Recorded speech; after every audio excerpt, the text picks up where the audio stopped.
दोस्तों, अपने भक्तों और अनुयायियों के बीच ओशो नाम से प्रसिद्ध इस व्यक्ति को दुनिया रजनीश या आचार्य रजनीश के नाम से जानती है। बता दें कि ओशो का अर्थ होता है ऐसा शख्स जिसने अपने आप को संपूर्णता यानी कि सागर में विलीन कर लिया हो। कई जगहों पर सौभाग्यशाली व्यक्तियों के लिए भी इस शब्द का प्रयोग किया जाता है, जिनसे जमीन के साथ साथ आसमान भी प्रसन्न होता है और इन पर आसमान से पुष्प वर्षा होती हुई मानी जाती है। हालांकि ओशो को दुनिया पवित्र मानने के साथ साथ एक रहस्यमयी व्यक्ति भी मानती है। ये अराजकवादी होने के साथ साथ बहुत पहुंचे हुए लेखक भी माने गए हैं। व्यक्तियों का इनके पास आना और इनके विचारों में रुचि होना इसलिए भी संभव हुआ क्योंकि ये किसी विशेष परंपरा, विचारधारा, रुचि या धर्म पर आगे नहीं बढ़े। 11 दिसंबर 1931 को मध्य प्रदेश के कुचवाड़ा में इनका जन्म हुआ था। हालांकि पहले इनका नाम चंद्रमोहन जैन था। इनका बचपन अपने गांव में ही बीता। फिर 1951 में इन्होंने जबलपुर के हितकारिणी कॉलेज में एडमिशन ले लिया। ये होशियार तो थे ही, साथ ही इनके स्वयं के विचार सबसे भिन्न हुआ करते थे।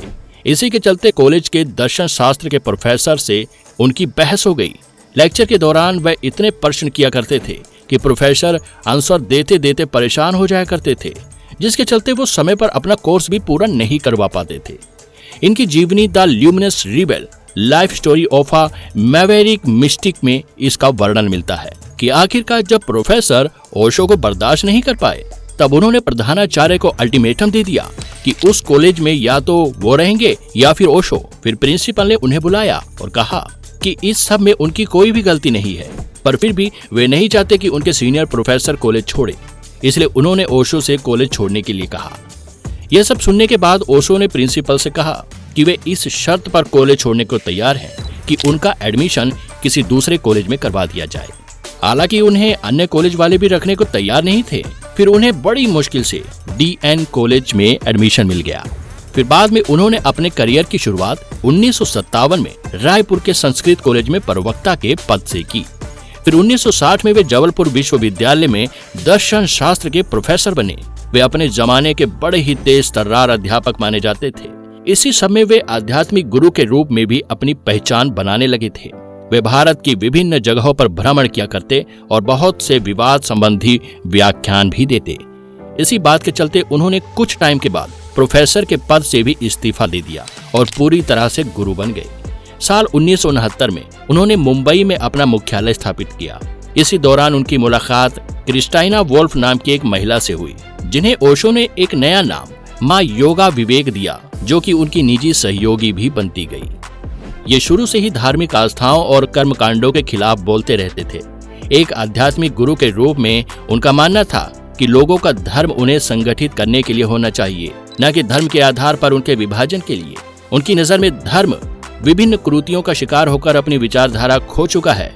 वे धर्म और राजनीति को एक ही सिक्के के दो पहलू मानते थे, जिसका एकमात्र उद्देश्य लोगों पर नियंत्रण करना है। इसके साथ ही उन्होंने सेक्सुअल लिबरेशन की अवधारणा को भी सपोर्ट किया, जिससे भारतीय उनके लिए दो पक्षों में बंट गए, एक उनके विरोध में तो दूसरे उनके पक्ष में।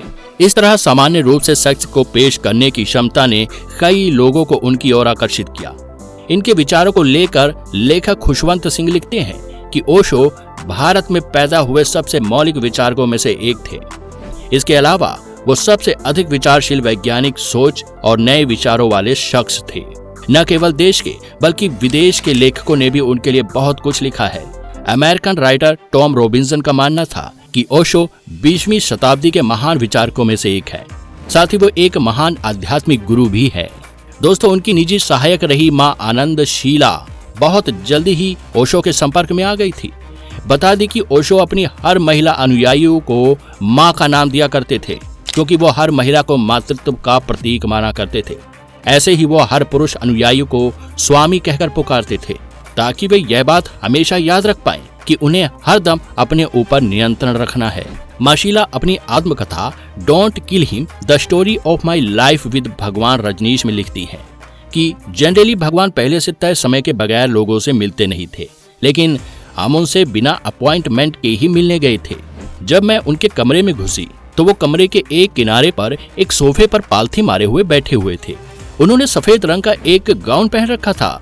जब मैं कमरे में दाखिल हुई तो भगवान मेरी तरफ देखकर मुस्कुराए और अपनी बाहें फैला दी। उन्होंने मुझे अपने सीने से लगाया और बहुत धीरे से मेरा हाथ पकड़ लिया। मैंने उनकी गोद में अपना सिर रख दिया। थोड़ी देर बाद जब मैं चुपके से उठकर जाने लगी, उन्होंने कहा, शीला, कल तुम मुझसे 2:30 बजे मिलने आओगी। ओशो अपने हर शिष्य को लकड़ी की बनी एक माला देते थे। हर शिष्य से यह अपेक्षा की जाती थी कि वह उस माला को हर समय धारण करे रहे। साथ ही उनके शिष्य ढीले कपड़े पहने ताकि आसानी से शरीर में ऊर्जा का संचार हो। अनुयायियों को यह निर्देश दिया जाता था कि भाषण के समय वो अपनी आंखें बंद रखें। वे हिंदी या अंग्रेजी किसी एक भाषा में ही भाषण दिया करते थे। ये विवादित विषयों पर अपनी राय रखने के लिए मशहूर थे। विल मोकोमैक अपनी बुक द रजनीश क्रॉनिकल्स में लिखते हैं कि उनके विचार इतने विवादास्पद होते थे कि कई बार भारतीय संसद में उन पर प्रतिबंध लगाने के बारे में चर्चा हुई। अलग अलग लोगों को उत्कृष्ट करने के लिए ओशो कई अलग अलग विषय चुनते थे। जो भी उनके संपर्क में आता था या तो उनका शिष्य बन जाता था या उनका विरोधी। कोई उनके प्रति उदासीन नहीं रह सकता था। जो भी उनके पास आता उन सबको सबसे पहले एक डायनेमिक मेडिटेशन में शामिल होने के लिए कहा जाता था, जिसके बाद फिर ओशो से उनकी मुलाकात करवाई जाती थी। शुरुआत में तो वे सुबह 6 बजे चौपाटी पर अपना भाषण दिया करते थे और फिर शाम को अपने घर पर ही संबोधित किया करते थे। इनके सुनने वालों की संख्या कभी 100 के करीब तो कभी 5 से 6 हजार तक पहुंच जाती थी।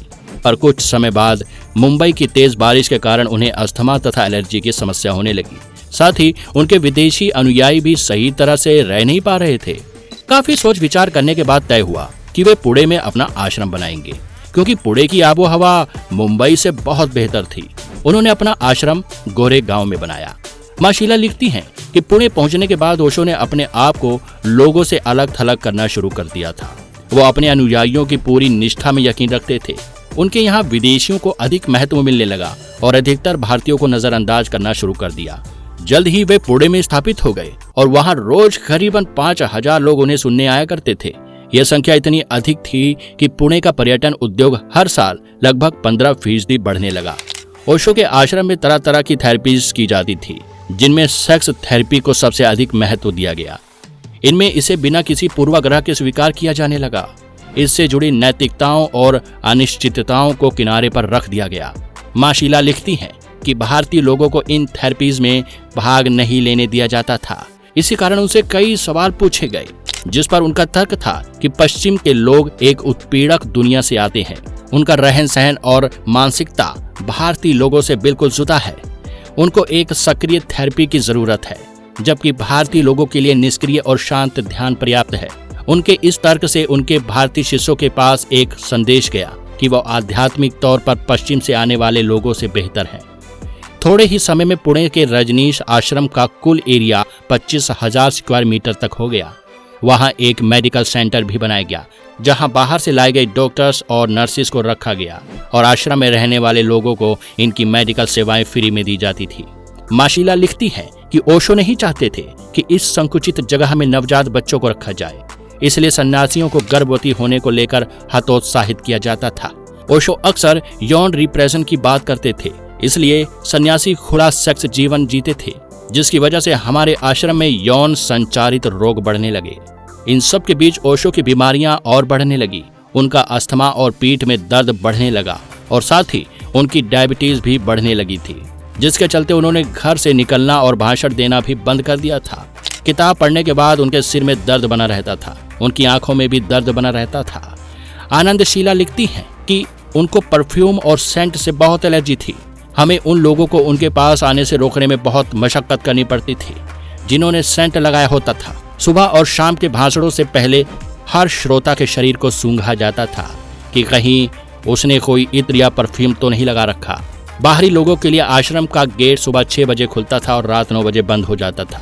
फिर आखिरकार उन्होंने अमेरिका में अपना आश्रम खोलने की योजना बनाई, जिसमें हजारों शिष्य एक साथ रह सकते थे। 31 मई 1981 को वो अमेरिका के लिए रवाना हो गए। साथ ही उनके साथ 2500 आश्रमवासी भी गए। पर यहीं से उनके बुरे दिन शुरू हो गए, क्योंकि उन पर प्रवासी नियमों का उल्लंघन करने के कारण मुकदमा चलाया गया। वे 17 दिन अमेरिकी जेल में रहे और फिर 48 लाख रुपए जुर्माना देकर उन्हें जेल से निजात मिली। इसके बाद उन्होंने कई देशों में शरण लेने की कोशिश की, पर उन्हें सफलता नहीं मिली। आखिरकार उन्होंने भारत की ओर वापस रुख किया और फिर 19 जनवरी 1990 को उन्होंने 58 साल की उम्र में दुनिया को अलविदा कह दिया। पुणे के आश्रम में उनकी समाधि बनाई गई। वीडियो को लाइक और चैनल को सब्सक्राइब जरूर करें और ऐसी ही वीडियो देखते रहने के लिए बने रहे स्पिरिट ऑफ सेंस के साथ। Thanks for watching.